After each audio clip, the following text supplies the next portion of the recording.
Till now, we used AI through websites like ChatGPT. But here is an important truth. Companies do not use the ChatGPT website to build real products. They use something called an API. The moment people hear the word API, fear starts. But an API is not scary at all. It is just a bridge. In this video, we will clearly understand what an API actually is, why companies use APIs instead of the ChatGPT interface, and how cost works in very simple terms. No coding fear. No complex explanations. Only real understanding. If you want to become job ready with generative AI, you must understand APIs. You do not need to build AI models, but you must know how AI connects to real applications. This video is your first step into that world. Let us start with the basics. API stands for Application Programming Interface. It sounds complex, but the idea is simple. An API is just a way for one software to talk to another software. Think of a restaurant.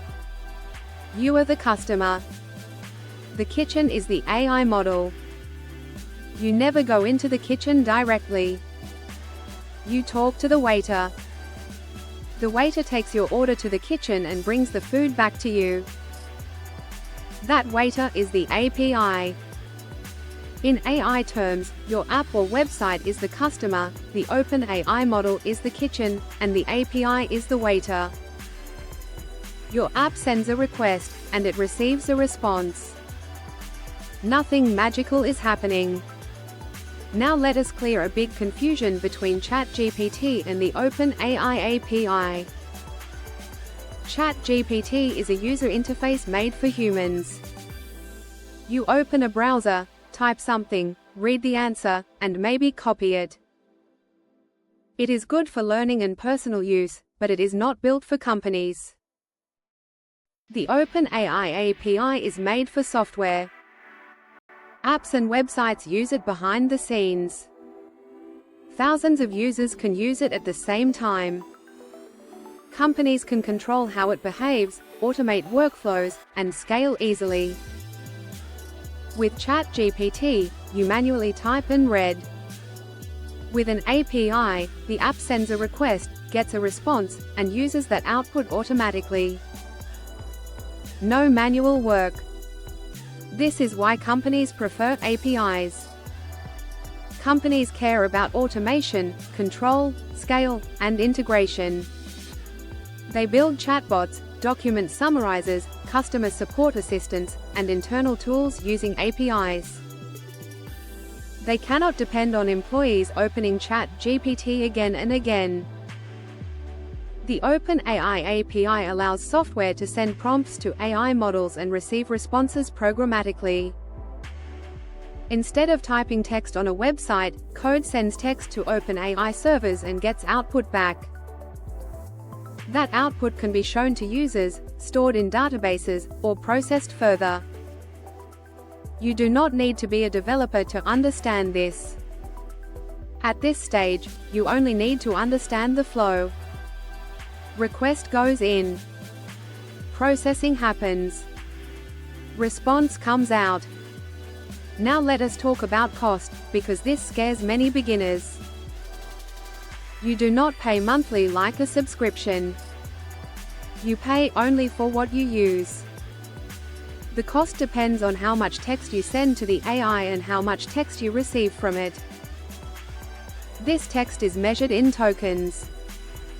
A token is roughly a piece of a word, not exactly a full word. More text means more tokens, and more tokens mean more cost. If your app sends small prompts and gets short responses, the cost stays very low.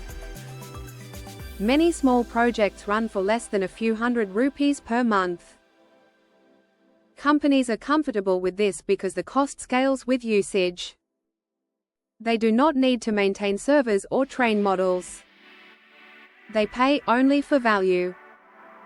Let us clear some common fears. API does not mean heavy coding. Understanding comes before coding. APIs are not automatically expensive. Costs are predictable and controllable. APIs are not only for AI experts. Even simple apps use them. In the next videos, we will slowly move forward.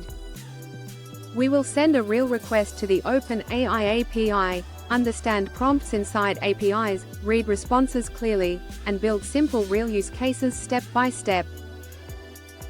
Let us summarize calmly. An API is a bridge between software systems. Companies use APIs instead of the ChatGPT interface because they need automation and scale. OpenAI API lets apps talk directly to AI models. Cost depends on usage, not subscriptions. You do not need to fear APIs. You just need to understand them. This video marks the beginning of your technical core skills. If you understand this, you are moving from being just a user to becoming a builder. In the next video, we will make our first real OpenAI API request.